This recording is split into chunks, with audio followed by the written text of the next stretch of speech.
Most embarrassing moment. It'd probably be 2 years ago. I was in my third year of architecture and I had this acoustics course, and the prof thought it'd be a wonderful idea to organize a field trip to a symphony orchestra at Roy Thompson Hall in Toronto. Now, during this time, we've just finished pulling a couple all-nighters, the usual ordeal for the architect, and had just completed some projects, so we thought, hey, why not? Little treat for ourselves, Lego.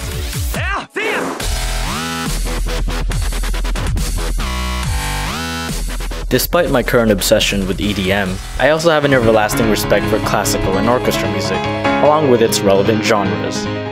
The first part of the trip consisted of a tour of the building, great place, awesome architecture, and the second part consisted of watching the actual show that same night. We had some time in between, so my friends and I decided to go eat at a nearby restaurant, and immediately afterwards headed for the show.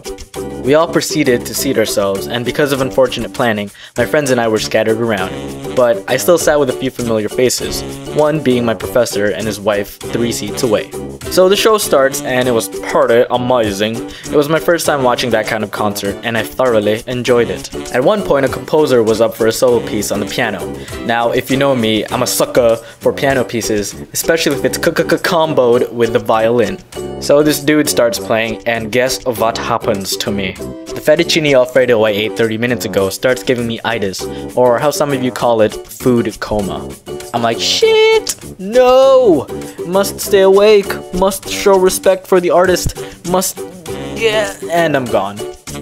Next thing I know, I'm abruptly awakened by my classmate beside me, along with the laughter of, I don't know, a couple hundred people in the concert hall. I knew exactly what happened.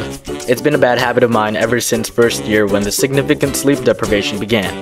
I had the tendency to snore like a hibernating bear.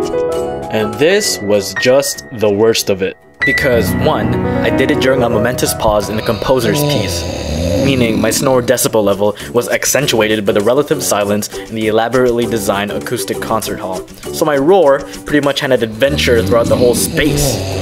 And 2, because of that, I'm quite sure everyone in the hall heard it, including the composer himself and my professor, who was pretty much right beside me. There was no way to play it cool after that. I was sleep deprived because of school, I ate a heavy meal, and there was classical music to basically lull me into a deep slumber. Following that day and the rest of the year, I would run into my professor every now and then, and he'd tease me saying things like, "Hey, get enough sleep last night?" But all I heard was, I'm disappointed in you. Now you're probably like, "Dumb, you jackass, so disrespectful." I'm sorry. It's not like I intended to be a douchebag. I didn't go, "Raw, I'ma ruin this experience that I paid for by falling asleep and showing everyone how much I hate this musical performance, which I paid to see." Nah, if anything, the composer can take it as a compliment, because his music was just so powerful that it struck me into the oblivion of my subconscious. No, you're still a douche. Oh. What was your most embarrassing moment? And don't tell me when you peed your pants in class when you were 7. That's like everyone's most embarrassing moment. As if on your 7th birthday you're like, shit, this is the year I pee my pants in front of my crush, isn't it? Nah, there has to be another story. Come on, share it with the public.